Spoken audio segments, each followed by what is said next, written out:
mais changement ezalaki te. Donc na sala route toilette te. Donc en Afrique du Sud na 2 semaines na sala sel. 2 semaines. 2 semaines Wow. na sala sel te. Sel pendant na sala te. Donc frère quand je dis que passi blague te passi. Donc au monde papa mukolo bazo lela et puis sur na mawa. Ayelenga kisimoko boye, ça sentait tellement mauvais. Mais là on mala moko na meli pa na sanza kanga motema kaka na kangi kaka motema. Côté échographie, na côté échographie, aux ana mai na se bassin. Donc aux ana urine eza mukie mais mai moko boye eza ebele donc ba pesinga ba kisi pona irinaka nini mais c'est les athées. Mais moi dans le c'est ce qu'on a talié pena bien. Tu vas me guérir. Donc ce n'est pas Dieu qui guérit, c'est toi. Or en lui, il était déjà disparu. Pour me dire que non, Vandana Vandi a tourné, a loué la table, a talinga, a chinga le beaucoup. 1 minute. Je ne sais même pas si c'était 1 minute. Parce qu'une minute c'est encore des secondes, 30. Je ne pense même pas que c'était 1 minute. A chinga le beaucoup, c'est fait. A fini, sonnerie nae. Gain. Mabanga et disparaître, les yeux moko te, quelle que soit la douleur, nous sommes là qui n'a pas donc à zone normale. Na senginza me merci, ya kokuta na naie, ya ko exister, ya existence naie. Et puis na Congo, papa, je répète, je viens de l'Afrique du Sud. Rien. Ba pasteur rebelle bazakuna. L'église a miné ne toyoka ba délivrance modèle na modèle. Tu comprends? Oui, très bien. Rien. Na Angola pe idem, rien. Tu comprends? Moi-même, Dieu m'utilise. Rien.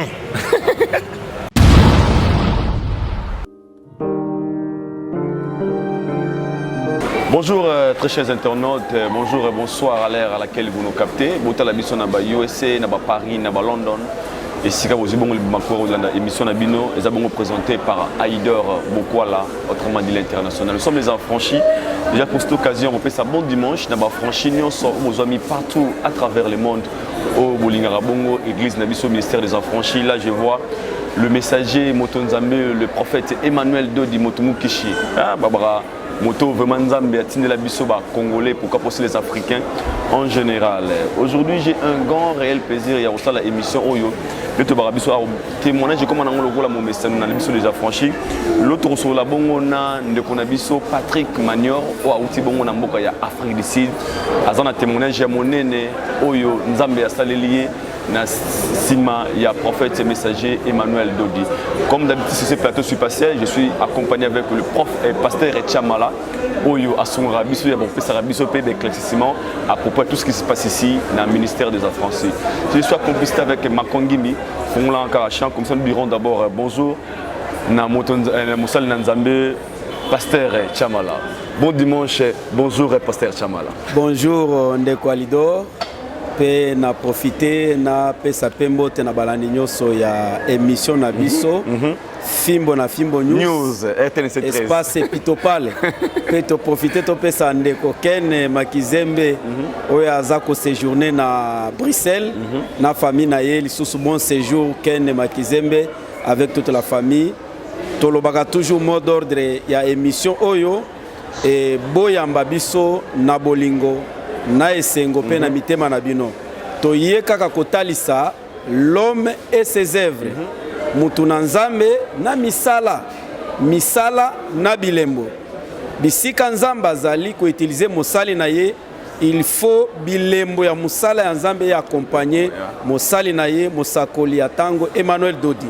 Voilà pourquoi nde tozali wana tolingi to pesa beaucoup plus importance na témoignage okay. Na sima tokoya peut-être koya ko commenter ce que Dieu a fait au travers l'homme de Dieu, l'homme du moment, l'homme de ces temps, le prophète Emmanuel Dodi.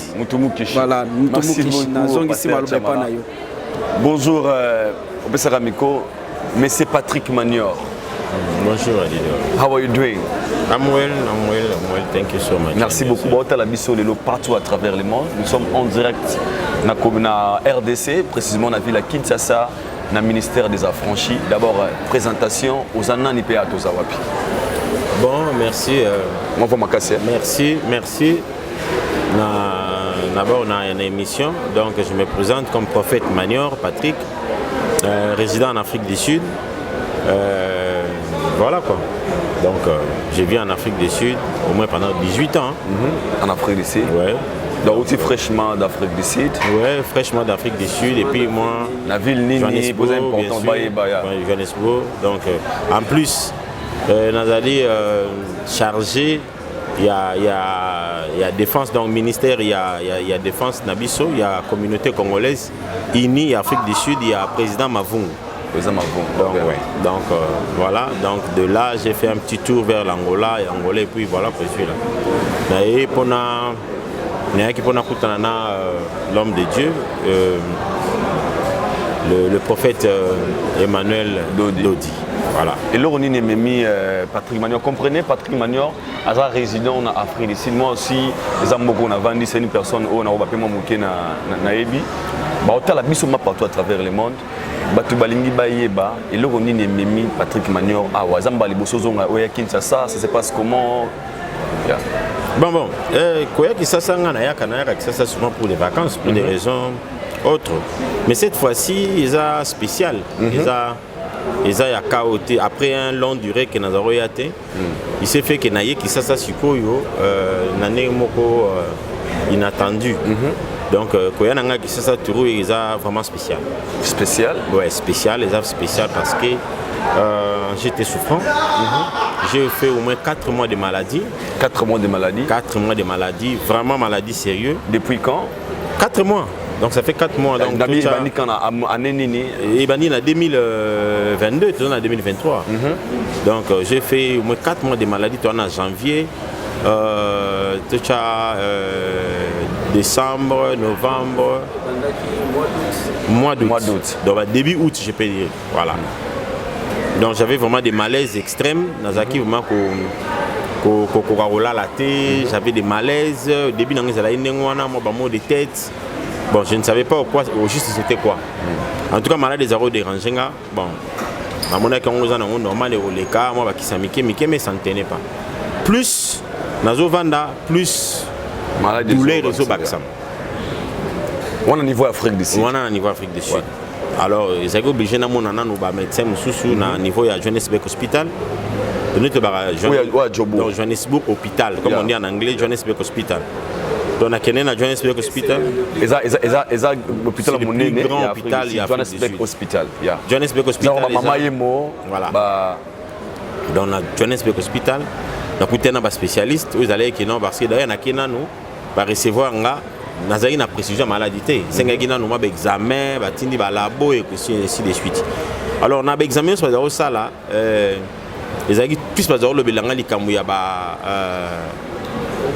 rein, estomac, voilà un peu ça. Mais je me suis dit bon rein, estomac, mais qu'est-ce qui fait qu'il y a douleur et vraiment intense. Donc il s'est fait que premier mois dans Sili Nazao potana ba douleur wana na katikati ya ba deuxième mois en tout cas c'était devenu pur. Pur, quand je dis pur c'est pur donc nazo kokola la té pendant que vous avez traitement. Pendant que nazo ba traitement. OK. Nazo kokola la té nazo kokolia té même comme la maille ou maille l'eau c'est la vie mais pour nga l'eau c'était autre chose. Comme la maille ou comme est difficile. Pour non mais la maille parce que moni qui se fait mais la mana maille. Alors pour non mais la maille et comme il y a un calmant, qui sont ma casse, qui sont na meli, qui sont pour tenir douleur. Donc j'ai vraiment souffert. Alors tellement que comme il y a un tâtonnement, tantôt poison, bateau le bapé sida balobag, parce que mon assale chute rapide. Vous êtes en couple pendant tout ce temps-là? Non. On a déjà Libala déjà si ça fait 2 ans. 2 ans qu'on n'est plus ensemble, donc. Voilà. Donc pendant souffrir, on nous a guillé au Moko. Ouais, avec mon fils. Donc après séparation, on a quelque part dans moi. Donc on a allé Kanae, on a accompagné, on a soin, mais situation d'aller kaka, on s'est détériorisé malgré le professionnalisme et la médecine en Afrique du Sud. Bon, comme on disait que c'était le poison, bon, on les a sous-estimés parce que toujours qu'il y a un hôpital. Les résultats, ils ont bima, ils ont des résultats. Mais sur place, ce que j'ai vu, ils ont des résultats. Ils ont des perfusion. Dans la nature, ils ont des perfusion. Mais combien de points on a choisi. Donc, ils ont choisi. Donc, à 10 na journée, ça ne me disait plus rien. Donc comme on a mis pesi bocha. Mais résultat ça l'a été. Sincèrement résultat ça l'a été. Quand on a le bakobé là, vous voyez hein. C'est un bleu musu vie fait comme le pour comprendre. OK. Si on a comme lioté ou comprendre. Na si bato ba yebinga tout chata ba une année passée, attaque ba 6 mois passés. So bazota là ba au monaka keza, c'est un peu bizarre parce que par rapport à poids nanga na ndenge naza changement déjà makasi. Tout psycho ça va nazo ngana remonter pente mais les équipements na chute à mabe parce que des 120 kg à 70 kg ou 70 75 c'est beau. Et ça chute moi ma casse chute on peut quoi ko bomanga. Oui, alors tellement ils retenir bon, oh non, il rose à la poison, bon ba ko soigner en Angola tout ça comme dans un business mon Angola. Na futi bien na moi na toye Angola. Malgré ça, na commis Angola, le même jour na commis j'étais obligé d'aller à l'hôpital. Dans un hôpital militaire à Angola, c'est l'hôpital le plus mieux à Angola. Même niveau il y a médecine Afrique ici des ans mais au préféré au tika on non chance mais à la quitter. Ce n'est pas que mais médecine Afrique du Sud non, médecine Afrique du Sud il est qui Angola. Mais changement à la été. OK. Plus nazo kende au lieu na mata nazo kita. Vous comprenez? Je prenais des médicaments, nous sommes comme nazo zoa mais changement ezala quitté. Donc na sala route toilette. Donc en Afrique du Sud on a 2 semaines na sala sel. 2 semaines. 2 semaines na sala selté. Sel pendant na sala ate. Donc zo kaka ba douleur moko na éviter so nazo expliquer nous douleur on a éviter go zandine. Peut-être à je connais pas pour expliquer douleur il y a robot mais na éviter je pense qu'il y a un gars. Wow. Parce que moi je voyais la mort. Moi je m'attendais à plus rien. Je me préparais à ça. Je me disais que parce que ce qu'a fait ici de quitter. Combien Angola? Je me disais que non, ça va pas. Combien Angola, les mêmes jours, combien Angola. Je me suis dit, bon, on a mes canapés pour que nous le docteur Moussous. J'ai eu à passer un petit temps là, dans l'hôpital. En tout cas, il n'y avait rien. Pour nous encore, c'était pur parce que même on a tâtonné. En tout cas, par contre, tâtonné, j'ai des images, j'ai des photos. Côté échographie, côté échographie, aux ana maï nasé à bassin. Donc, aux ana irine les amoukier, mais maï moko boisa est belé. Donc, bah pesinga bah kisi, pour na irinaka, mais c'est les athées. Nous expliqué bon problème dans les constipation. Donc tellement dans la constipation, j'avais tellement mal que nazo kokaté. Nazo kokaté donc c'est impossible oh là là. Et puis tout parce que Bahreïn ils en a pas calcul. Aux hommes aux ça la CLT. Estomac ils ont dérangé. Donc pas moyen. Donc pas moyen. Tu comprends? On a comme une première pendant que on a préparé moi on a préparé pendant que non tout peut arriver. Parce que non on a solo non ça la tête. On a la raté donc bizarre. Nazoli a pété alors pendant avant d'avoir mieux moi j'avais décidé de ne plus manger. Aux alaka bon. Si on a lié problème, si on a mis des problèmes pendant ça on a bien. Na va nanga ou soit il y avait système rocha bilo connaître ba perfusion. Ba perfuser na journée sur 3 fois. Moi on dit na moi bien na bouton rose alors moi il a pesé moi douleur mais toilette ezate. Ba zo idanga ba microlax et mo ba ko chop na moni microlax amuni no na o chep na 2 mais rien au mi retour. Donc en tout cas comment qui impossible. Ça je vous dis les termes impossible. Et comment qui vraiment impossible. Alors c'est fait qu'il y a un bon jour Nazwa qui message il y a sœur Moko, il y a église A. La sœur Patricia, c'est Kapinga. On a parti à Angola. Parti à Angola, excusez. La sœur m'avait écrit, Nazwa qui numéro nanga et pas Yamotopé. Excusez. Sachant que j'étais souffrant. À Komelinga non, babetenga sur la santé na yo boye.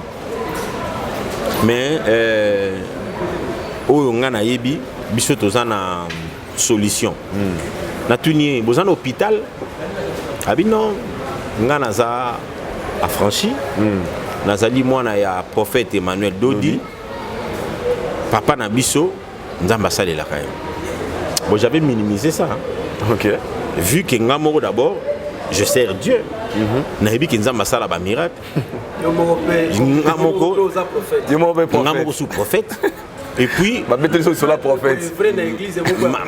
malgré ça nazali kutonte kosisa kuna malgré na bapasi na te kosala séminaire ezalaki séminaire moi ezalaki wana nazokende na badouleur na nga mais ozomona kaka ezosimba te sikoyo na mituni bo sikoyo eske nzambe yango oyo azoyoka ngai bazokanga te kafuka ya prophète na mino nde aoyoka.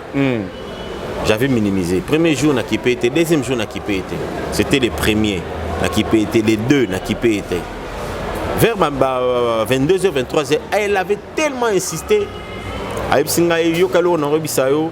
Je sais que vous pouvez voyager, vous avez habillé tout ça. Madame, effectivement, on a habillé. On a voyagé, je préfère que nous avions place dans aucun. Le cas que nous avions place dans aucun. Et les assurés pour raison, qu'on a solution aux hommes. Les ababiso les assurés sida, je préfère na yo kongo parce que na moni résultat monté singa sida toni parce que vous avez même pas fait les tests de sida parce que na ngé même pas na chongo na mutu na. Parce que na mituni bo sida on a jongo ndengini na tonga bon. Tu vois un peu. Option poison na mutu zoro ya na nena ka kini beso pesa nga ma poison mini mais na seka ko parce que l'examen on a sali bazo singa maka mususu. Et la sœur insistait. Kutu semaine tozo banda, eza semaine ya la nouvelle ligne, il faut qu'akoya. Madame, qu'est-ce qui se passe? Oh, il y a comme Kanzambe Nabiso. Nabiso, écoute. Ngai souffrant. Très souffrant. Né Nazawa, Nazana docteur mon foyer, Lelo. Azoya Nanda, quoi, on va voir. Un papa est venu. Azalaki na Azagi Azasango, Azosa la peine corps médical na Bakongo. Donc Congo central na centre botanique. Aïe, na Kisanto. Aïe, non, ngana za na solution. Juste que tu as une solution. Atali mis soit atali non. Tu vois mon chum de Zobé là, tellement à souffrir. On a posé le bico. Non, il n'a pas posé le bico. On a mis dans 3 mois. Il y a malade donc et l'homme est changé. Donc on est sachet, sur la bendi sachet. Au tiki, on est comme na fané. De ce que nous on a fui à Zobé ngana qui n'est pas prophète, non on a aventure parce que la perte de temps hein, des pertes habillées. Bon, na tcheke ka à côté. Papa on a eu une solution ezali.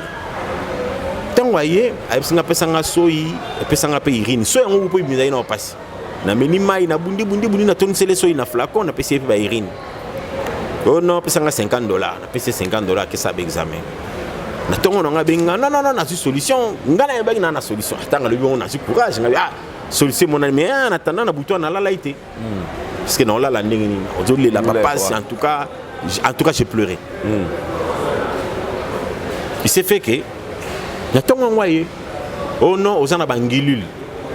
Premier fois na bangilul. Pour na yebi angote. Angilul donc za banyama, nyama moko ya 2 têtes. Donc banyama moko ya 2 têtes, yango na ndé ozana ngo. Ya kanzoto. Ekondisaka esalikia. Vu que examen moko na salaki na ngola baloba na ngana na ba problème ba rein et nini ya ba intestin. Intestin na nga donc ndi zana ba fissure. Omoni moi ko wana dona zomona ka funa kufana ngapo intestin soki katani okufa. Ce que intestin na ba fissure. Donc on a ce que mamba bisenga. Donc ce que nous comprenons que non intestin na ba fissure ça dit à quoi ba peksinga bloka rolia pondute pour l'estomac ma desute rolia makembate rolia kwangate rolia Papa ma bloqué belé ba peksinga na rolia. Avant ko peksinga donc et rolia maintenant ndenge nini parce que appétit ça. Non appétit rolia ko tuté parce que tellement souffrance c'est l'équipe. Papa na linga ba kisimoko. Je vous dis mon ceux qui passe l'équipe ba royelo atelo rolia rolia. Tellement na comme na souka aelenga kisimoko boye ça sentait tellement mauvais. Mais so simana ba bolo kwa col. Apesinga kisona na mela. Moi demi bouteille ya mai wana. Mela ngo mala moko na meli ba na sanza kanga motema kaka na kangi kaka motema. Moni moka pembe bwe na meli mais tu sens vraiment que kati na ngi bébé. Oh non wana peneki bo mama ngilil. Apesinga na ba kisimo ba si ba mebendazole na si ba lo mo marque na kis en tout cas ba kisimo ebele. Na meli o somena na pourquoi na pourquoi pe na meli na butu na lala na bien. Apesanga ba kisimo makasa changa ba tonga na lala bien. 5 heures. Ça on dit bazui ba douleur on c'est les gars na bouteille raté qui bazon sur na 5 fois 2 douleur ko les gars o ndenge zalaka je te dis ngamo bana na moneke papa nani batindege a chevinga do yé penanda yaki kwa chevinga donc fallait nana kufa na bino et puis ne ozana kenena nous ozana nyongo na ngai boye na soigner on nous va voir ya wanda olukalela na monisco na vandi bana na habiter na mona mekano fio c'est wa banda ko benga opona ko na mekaena no parce que en tout cas moi na ngai singa na papa siko ba bié ko kufa c'est pas un problème qui négara parce que sa santé na yo il faut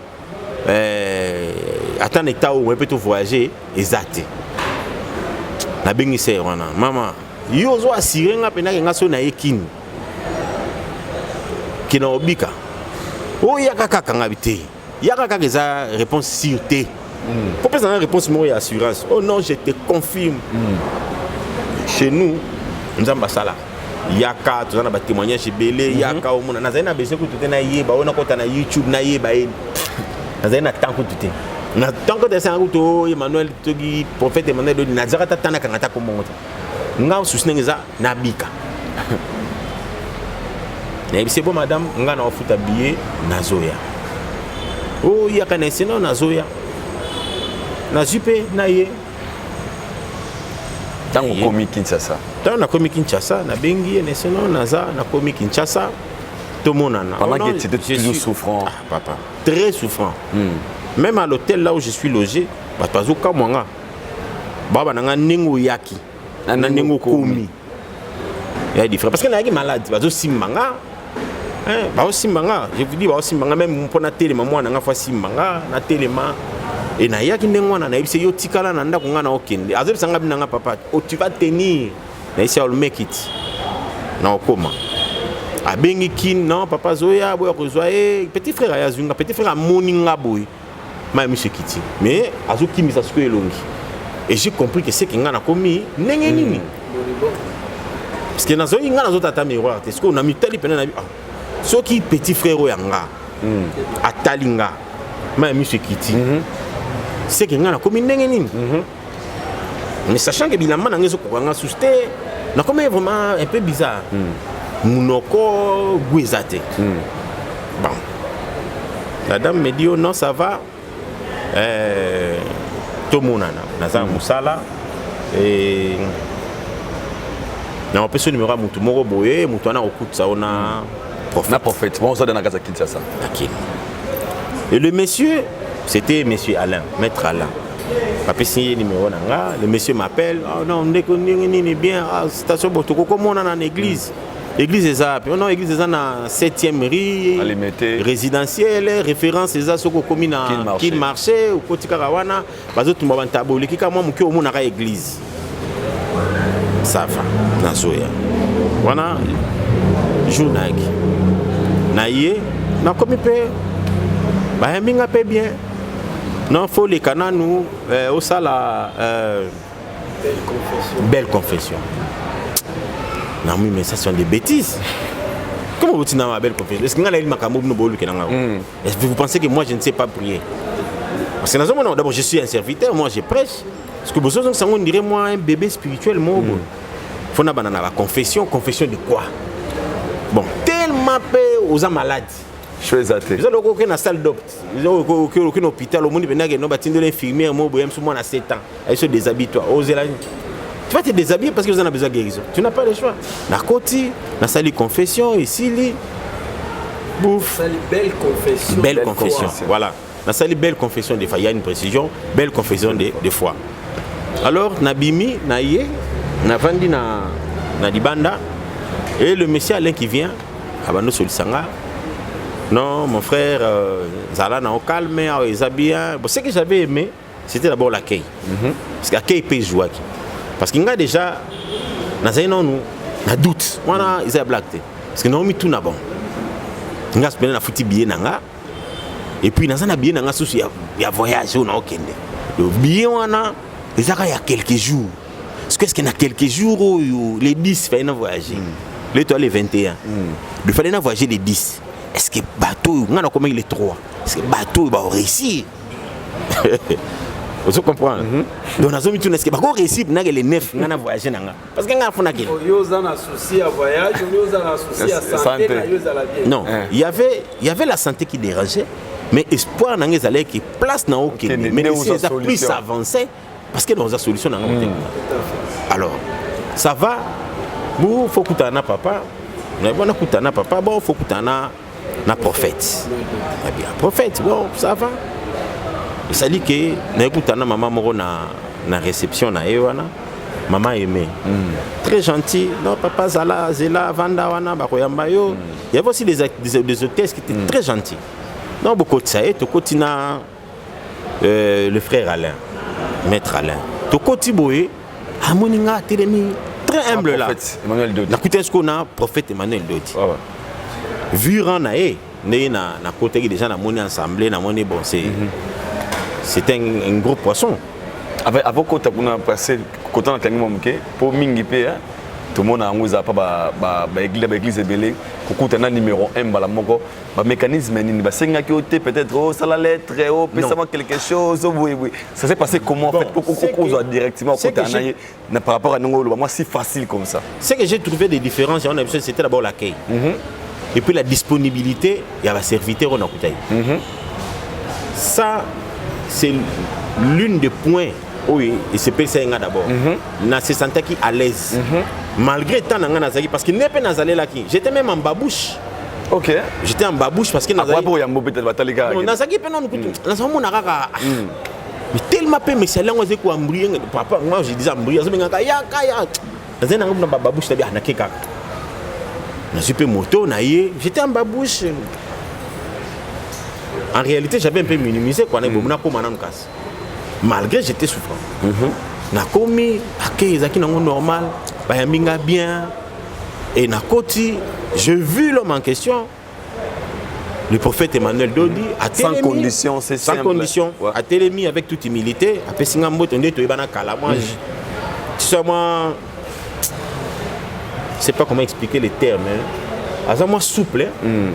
Un attachement à la mort. Tu es à l'aise, à la minute. Pas Vanda. Malgré on a vendu, comment tu vas hein? Mais c'est quoi le problème? On a relaté pour la santé, ça va. Ça va? Ça va. Bon. C'est fait. Non, c'est pas c'est fait. Abnara, ça va. Oui, au côté qu'il. Ngana yé na kutani na yo. ayaki bukana tango akutana prophète na malobana ya remonter moral a bandi kopesa likia pour te dire que non ça va ça ira au kobika continue na yo donc ayeb singa non ça va kota kilt OK alobi nangelo mususte kota kilt non ngana moni sikona ibo ngana kutana na ondezala o une église so kutana na prophète kutana na tu coûtes des gens, il faut la solution déjà. Mais si tu coûtes ça c'est obligatoire. On dirait c'est pas obligatoire parce que je suis pas obligé d'avoir kill. Ngana ina kuta na yo, na kuta na yo. Lo ba moko. Ngana kuta na yo, une solution. Pour ba kumisi yo. Si ko to kuta ni, ça lo kwa na audience. Na kuta est-ce qu'on a mutango ya audience. Si ko pesa na réponse, oui ça nga zela na. Na ino na koti na église. Ton na koti kill te bandi, atele misinga. Aïe, non, le frère vient de l'Afrique du Sud, il a maladie. Oui. Mais, il s'est pris en charge. La phrase moko, phrase on a dit que bougeait moi batebele. Alors le frère, c'est que d'abord j'ai aimé. Azogo, il met chacun sa place. Azogo nga le quoi. Moutounio sauté. Aïbe qui n'a pas serviteur, Azobinganga na poste nanga. Serviteur homme de Dieu. Abi, je sais que tu es un prophète. Mais Dieu m'a dit. Obi sogi, tu es venu pour y mamanza mais peut-être aussi le kaba kasi souci. Obi mino pokena. Parce que comment toi tu te prends? Non, ça viendra. Nous avons analysé dans nos mots parce que ça pèse. Au moins, nous avons dit que nous avons aidé. Nous avons aidé dans le sens. Parce que quand on dit aider c'est la finance. Mais si nous avons dit que nous sommes malades. Tu comprends? je me suis devant un médecin. Ce médecin, tu seras guéri. Je sais qu'il y aura des médicaments, et ainsi de suite. Mais je me retrouve devant un serviteur de Dieu, à Talinga, et puis il a banni mes douleurs. Donc, à mon nom, rien. Pour exemple, maman, que non, je vais te guérir. Mais tu débordes un peu. Mais moi, c'est ce qu'on a talé. Tu vas me guérir. Donc, ce n'est pas Dieu qui guérit, c'est toi. Or, en lui, il était déjà disparu. Vous comprenez? C'est ce qu'on continue à développer la personne. Il n'était plus lui, mais il était maintenant lui incarné. C'est profond. Tu comprends? Il était maintenant lui incarné. Je suis. Donc, comment est-ce que je suis? Et il y a 8 charges. Et en moi, il nourrissait un espoir. Mais dans la minute, l'espoir est allé noter parce que nous qui parce que ngana zo zila babiloko ya mona otena mona ba cérémonie mo ezo umela parce que d'abord ngana nanu pasi na yona nanu na sali pe toilette c'était 2 semaines na sala toilette na ba douleur na zo la na passe parce que na télémino na force parce que force on a télémino na zo s'attendre ba sala nga démonstration na kende ba changa ta loboko kende toilette rien oubliez pas siko kendo vanda na kena vandi ngamona bon ça va tout à l'heure. Je n'en peux sili. Nazongi nanga. Oh faut y aller lobby. Lobby on peut naïe. Lobby on a naïe na bandi na bureau. Na côté na bureau c'est lui-même qui a demandé que babenganga. Babenginga na côté na bureau na bika ka keza qui bien bayambinga. Non. Mais c'est là le bité le zangate il faut que tu ailles moboso la binombale. Na koti na kati boy espérant que achanga loboko sala baneza ba délivrance ba nini parce que je suis malade na minito malade de comme na état moko critique je m'attends à quelque chose tu vois j'espère quelque chose ça lokola moi nazana nzala papa yé alors s'attendre papa pese lipa to me le remobe calmer mais lui me regarde pour me dire que non vanda na vandi a tourner à longue na table na ya talinga. Une minute, je ne sais même pas si c'était 1 minute. Parce qu'une minute, c'est encore des secondes, 30. Je ne pense même pas si c'était 1 minute. C'est fait. A fini, sonnerie naïe. C'est fait. A sonné, sonnerie, nous soir quand on a bimé. En tout cas, on a bêté les bacs. On a bêté qui vraiment les bacs. On a vu ça. Donc, n'est-ce pas Maramoto Yakin? Bazaka ndemo batama ki ona ventir kaka parce que vous avez sous à ventir au saranate. Donc dans nos réseaux est-ce billet nanga passe-temps et puis dans ça billet nanga na okende extérieur donc on perdre billet na yelikin na perdre parce que na sous na visa yakin na perdre sous billet na na raisonner ce que la fille Patricia la fille yo asaka nanga o abenga na asaka nanga sikoyo na bengi nanu parce que na kota sous na kilt na ye na vandi na zali na 3e na rangée principale mais na 3e 4e chaise na coin na vandi ti kande mati ale na kei aussi église te na six tout tout donc tant on a moné kaka bimi na teleka na musika na bia c'est monsieur blaga avec moi na kenanga tant na kei na jusqu'au coup de fil mais ça mais non ok les salins na mo bosaka nanga vous avez blagué avec ma personnalité donc le quoi non bella beaucoup non ça la calme c'est que la fille m'écrit non okende ne c'est yuko ko lobisangate ko meka ko ko melangate parce que na autre raison non yende mtaluke nga ba problème on na yé et puis yé mutasali ke ngana na futa billet donc est-ce que espoir ngoyo zoro loba eza wapi mais il y avait quelque chose où il disait que ce que nga nga mémoire c'était jour na yaka premier jour na sima j'ai trouvé un frère qui était aussi malade frère on a prosanga binanga bindeko nanga ngapena malade mais j'ai confiance. C'est fort. Parce que là on a ce que etika ngana tele nga otambola zo putana na otambola mais na munoko ne asakaka j'ai confiance. Et matin ngape moi muke bon. Abina nga omoni nga kuna otambola moi muke mi ne nazalaki. Etika mikwa na ngeko mama makasi mais j'ai confiance. Bino so bolo bakala ngashimo. Ngasko ba selinga loboko même pas 1 minute. Donc on a 1 minute. Et ça les pélo na kenanga. Alors tant on a accueilli siko na communauté tellement kande les kaki la communauté n'a vendu parce qu'il y a histoire de déranger n'a vendu n'a bino n'a étudié dans mouton parce que moni les gens ont invitation monsieur Zalara ba invité aux places au plus une invitation à mariage n'a pas tangoté non peut-être n'a pas tango balinga nini quel genre de cadeau n'a comme mais la bango beloni je me suis dit pourquoi cette invitation à l'église dans un autre temps ko yeba na oye mouton parce que je ne le connais pas je ne le connais pas je n'ai jamais entendu parler de lui n'a juste une photo na yé tant na côté na beti comme on na bisi photo ne mo boy n'a venu pour étudier premier jour na yokaka sa façon de prêcher façon de décortiquer parole n'a trouvé qu'il y a des gens différents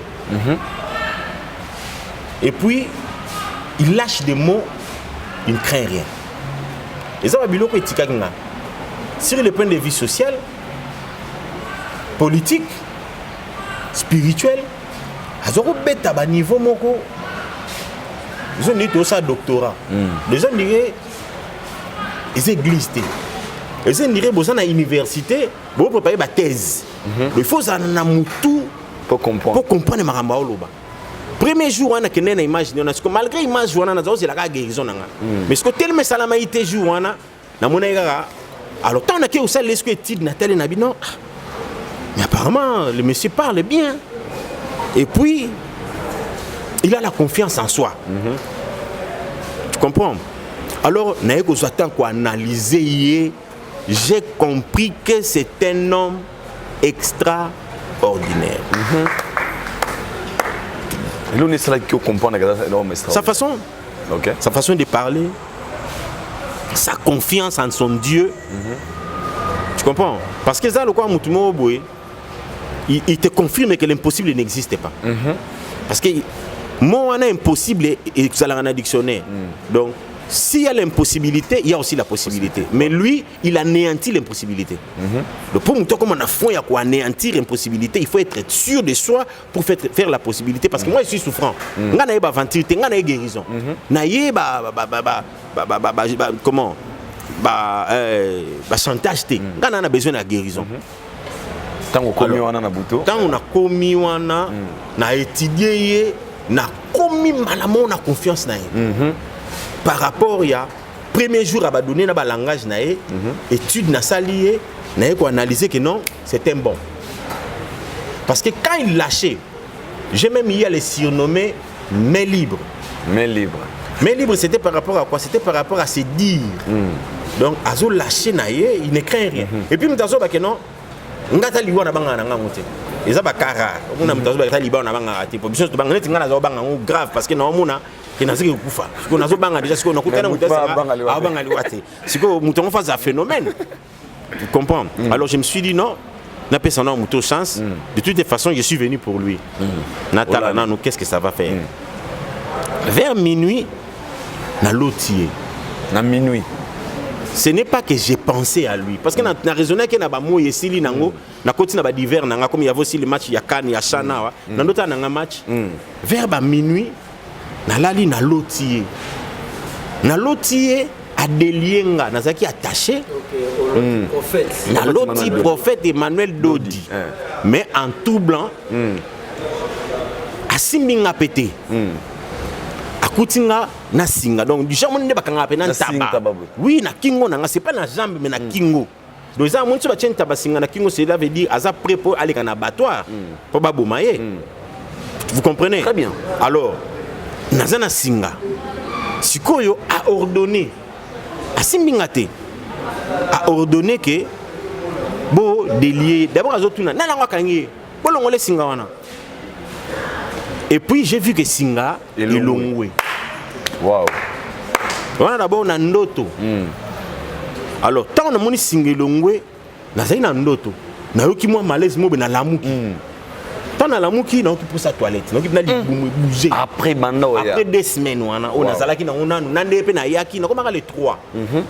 Na komaka le 3 janvier na kin. Donc na malaise wana na yoki ce qu'on a réalisé que tout est donc il dit bouger peine bouger dans son oumeli au bébé na ken na côté toilette na se libérer après 2 semaines 2 semaines plus parce que 2 semaines ils ont déjà côté kuna mais tant on a yaki pe déjà na ça n'allait pas 16 jours. Parce que nous avons lié à la pété. Ouais. Vous avez na olia na ngate na sobanga na nga na oswaka ba moi ba bloc wana ba moi ba meli moi kisi na nga et puis mai na omela mukie parce que yango pe do sala ke sala nga sous passe l'estomac parce que na zobanga pe ko mela mai wana pour na passe. Mon frère quand je dis que passe blague te passe donc au monde papa mukolo bazo lela et pe sona mawa na zaïso na on le lisi moi na après on a bouton sentir na se libérer en tout cas na se libérer qui na t'occuper. Parce que nous sommes ça, c'est comme si même le corps ne fonctionnait plus. Na toki, na sali toilette, na bouton, na minuit. Tout ça, je n'ai pas réalisé. Na zongi na ngape, na lali. Mais on a ce que c'est à combien déjà un message et na bon nga répondre message un peu na bon nga pe on a bimé déjà na kanda. Alors sikoyo, il s'est fait que na tongo na ngo sikoyo na réalisé que oh. Mais moi j'ai fait le grand besoin. Si on a besoin de bien, qui c'est fait. Donc c'est que ça là il y a quelque chose. Vous comprenez? Donc c'est que moutongo ça sérieux.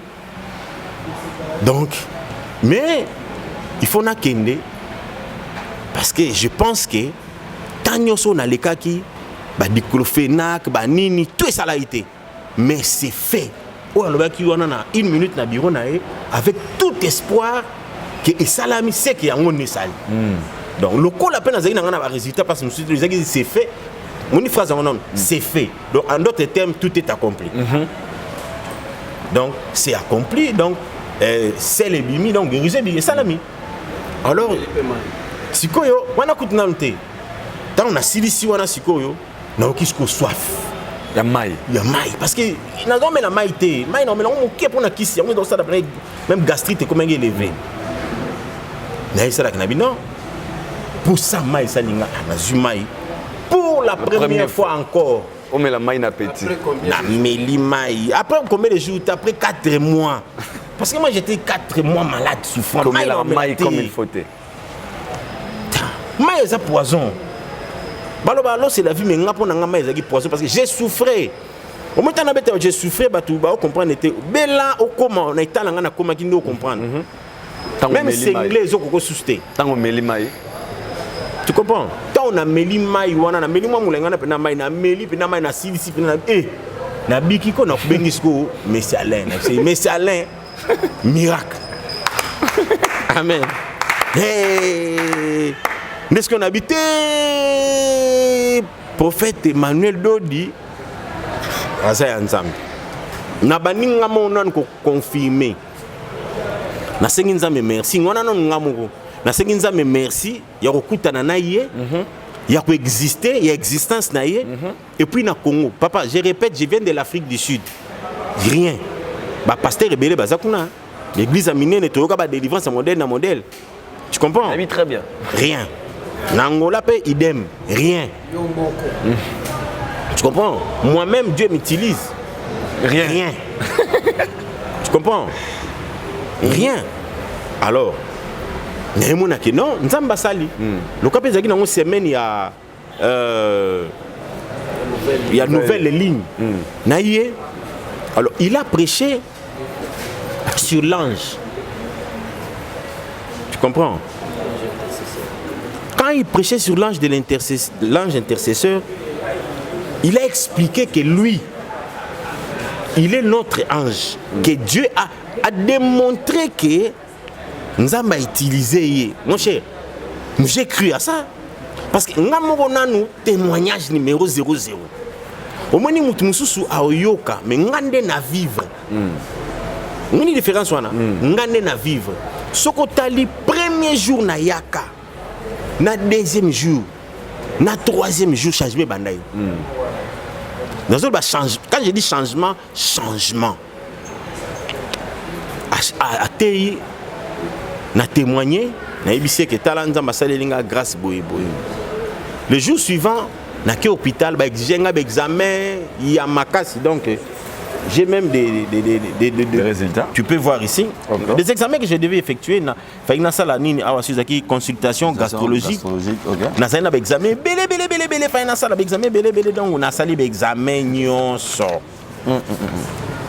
comprenez? OK. Na sali examen. On est dans l'hôpital nini? Oh, ils ont HJ. HJ ils ont une très grande hôpital. Ils ont limité première. HJ ils ont très grand hôpital ya. Ils ont un hôpital monene awa na kati ya Congo. Ya ils ont na kati ya Kinshasa na première. HJ je pense que va bien HJ très bien. Ouais. Oyo ils ont na ye baye ko tinga nga recommandation na ya na première. Mais na bandaki na ville. Na sali examen pour ba résultat ngo ko négatif après. Na sali no examen kuna ba makamutu tutu kuna. Na examen na bazu ba bloqué belé na kati. J'ai eu beaucoup de problèmes dans l'examen. Alors, tant où il y a ces faits, tant où il y a ces faits, on est salamaka, on a zongi sous. Na zongi, bah il peut s'engager résultat. Il y a examen musu na salaki. Na examen où il kaka bango moko ba trouvaki. Le même examen est bimi négatif. Wow, ça c'est fort. Barin, balobaki mama barin, j'ai des ceux qui des calcaires, ceux qui nini, mabanga na barin. Et puis quand toujours en temps on a solo bakeno nga baza ba bina na hôpital ba bisinga keno suite à ba gêne prière ne salinga ba bina abinga yo na sala ka ba gêne o sakana te so de ko pona bongo mbele nga na kufa abina nga moi je vais te guérir. Il était tellement confiant. Et j'ai donné, j'ai expérimenté, j'ai cru. Peut-être ça m'a rapidement. Ok. Rapidement. Parce que ils ont confirmé dans l'hôpital HJ à Salaki Awa, conclusion Yango Balobi, pas de lésions pleuro-parenchymateuses démontrées.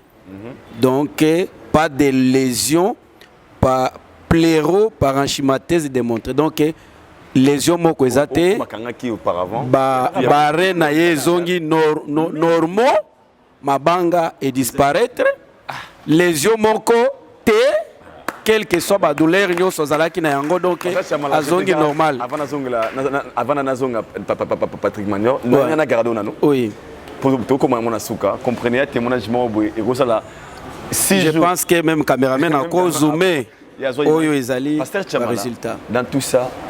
Comment on a un serviteur dédié à outil mboka lokola Afrique du Sud, nga ba mboka makasi ya médecine parce que mboka nga na vandi na je grandi là-bas en Afrique du Sud. Azongi awa na Congo, azu lobi kona ye na ba hôpital te mais pas ya prophète Emmanuel Dodi. Nyos wana to rolo banini dans tout ça en général. Ndeko Alido mingi ya koloba ezate. Batunde bazana kati ya pongi, bazana distraction bazoye bateke. Pendant ce temps, Dieu a visité notre pays. Nzamba a visité Mboka Nabiso. Nzamba a visité Mokili. Visitation à Nzambe Yakana, un grand prophète. Bible Zolo Banalik, que un grand prophète est à Paris et Dieu a visité notre nation.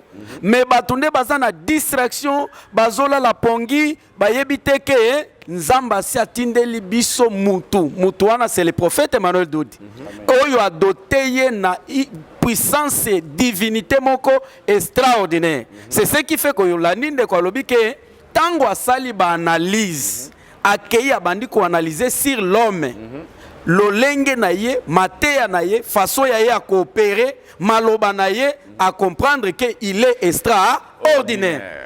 Un prophète tango ayi azalaka extraordinaire azalaka na langage ndenge moko na batu nyonso soki batu nyonso ba opéraka il faut batindika mutu na maboko akweya non ye azakaka liloba na kaka lobi kaka c'est fait et son Dieu opère les miracles ndenge miracle salami na ndeda viande koyo a força qui était premièrement il est humble ayambie na mbongo te deuxièmement ayaki azala déjà ya kobukana ye azana théorie na ye na mutu Yé azalaki na formule na yazo kanisa nenge prophète a coopéré.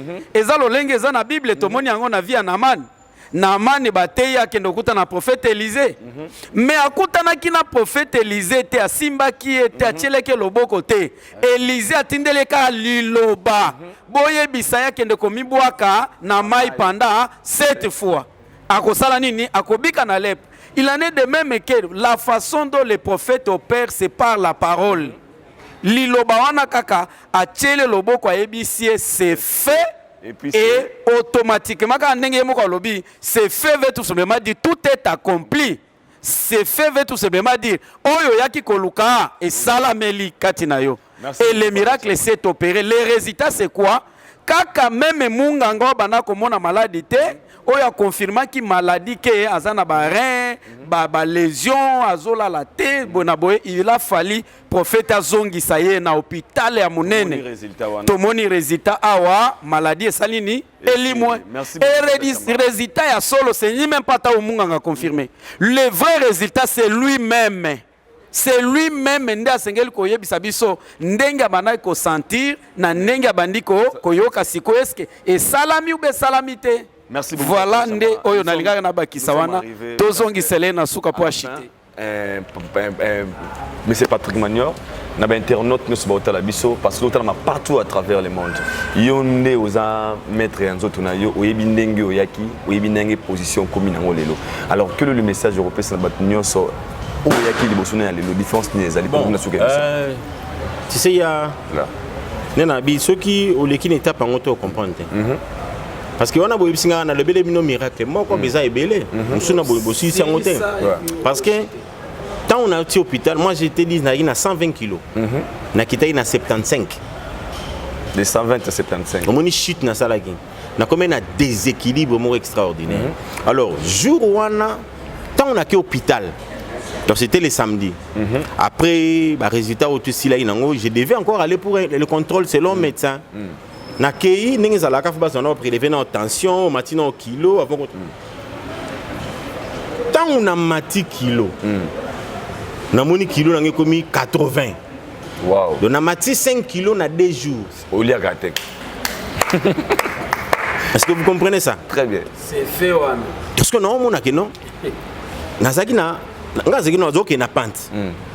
Parce que même matin ya samedi on ezalaki ke non on avait creusé un trou où ils auront même Mamoutou Nakoufa. Vous comprenez? Il a parlé de la multiplication de la bénédiction qui sera 2 fois, 3 fois. À Longo Libisono, on a trou ange intercesseur.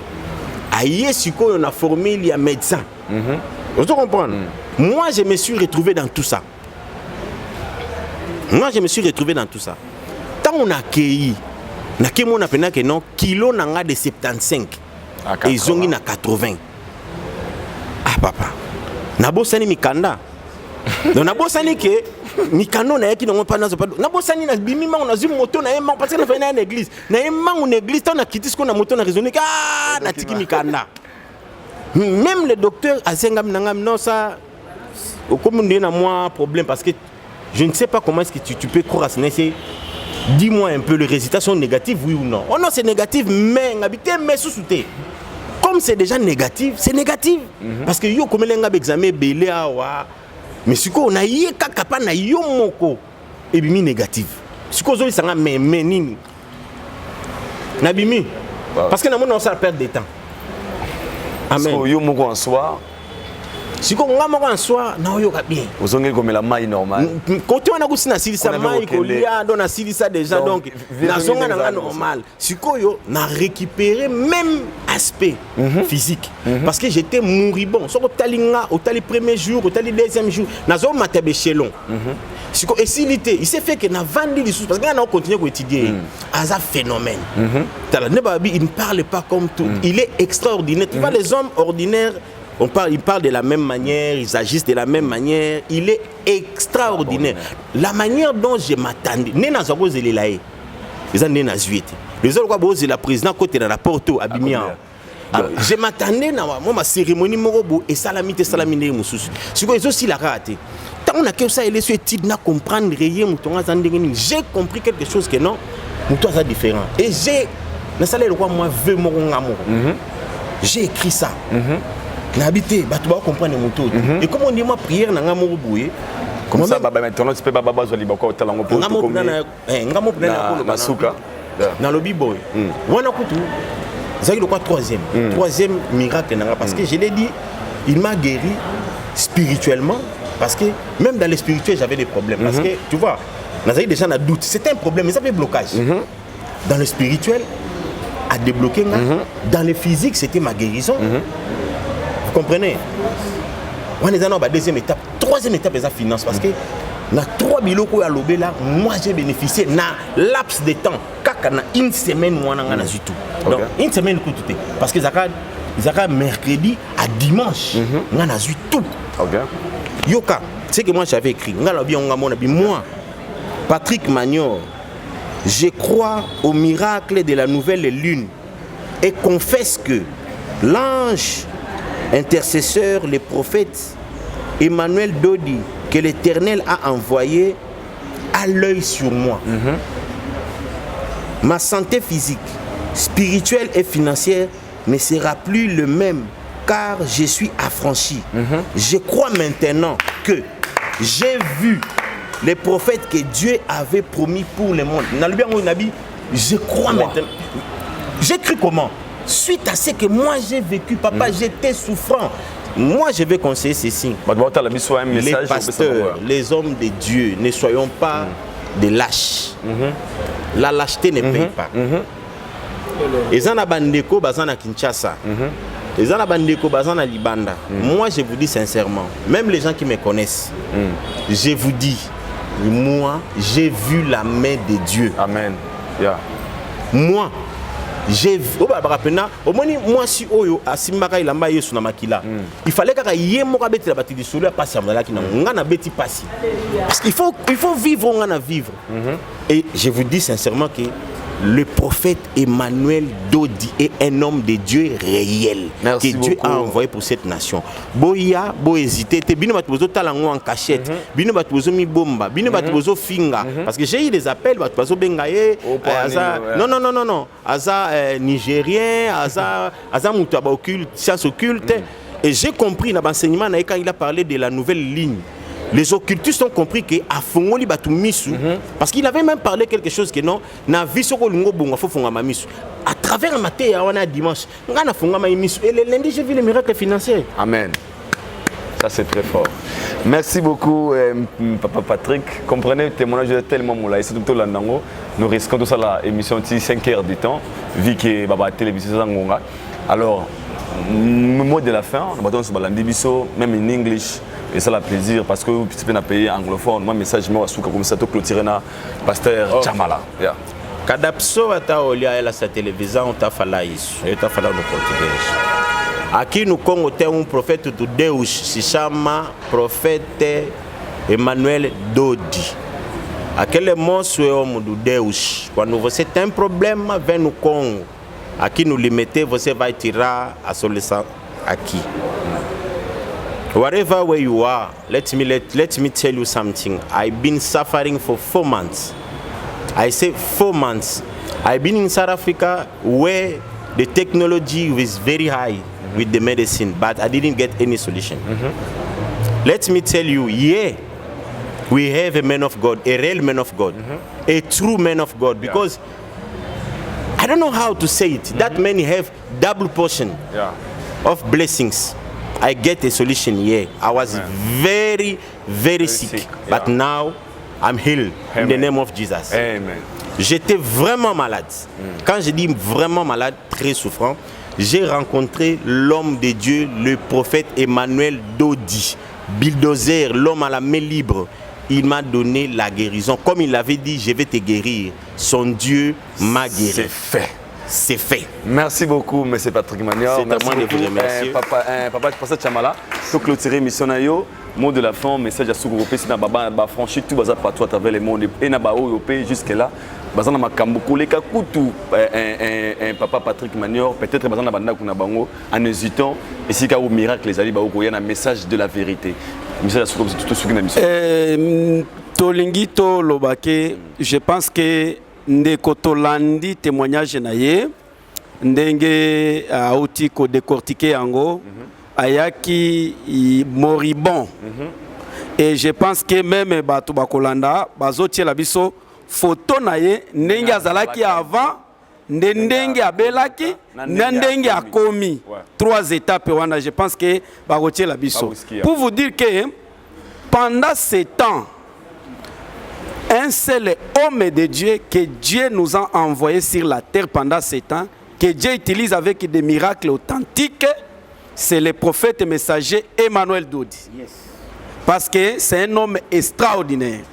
Et le lenge nzamba za ko utiliser c'est différent de tous les hommes de Dieu. C'est ce qui confirme que azana particularité na ye. Hélas, nini tokoloba lisusu kota kaka en contact na mutu na nzambe benga quel que soit problème ozana yango, il est humble akoyamba yo batuni ndeko est-ce que bayamba ke na mbongo? Non, c'est lui que Dieu a envoyé ayamba ka batu na mbongo te. C'est lui que Dieu a envoyé ayende bapo te batu basala nini babika mingi akolobeza te. Soit numéro kota na en contact yope, ça sera le prochain témoignage. Que le Seigneur vous bénisse et peut-être simbote na balandi nyoso kolo Yesu azala na bino nyoso. Merci. Merci beaucoup, nous sommes arrivés à la fin, nous sommes les affranchis. Que le bon Dieu nous protège et nous garde. Awa Mireille comme mon messano, nous sommes les affranchis, message de la vérité. Salutation spéciale au prophète Emmanuel Dodi Motonzambe. Soria Nzambe bino salarate Nzamba salara. Venez tester notre Dieu et vous serez guéris et aux à la prochaine témoignage. Il y a émission Nabiso. Merci, nous vous disons bye.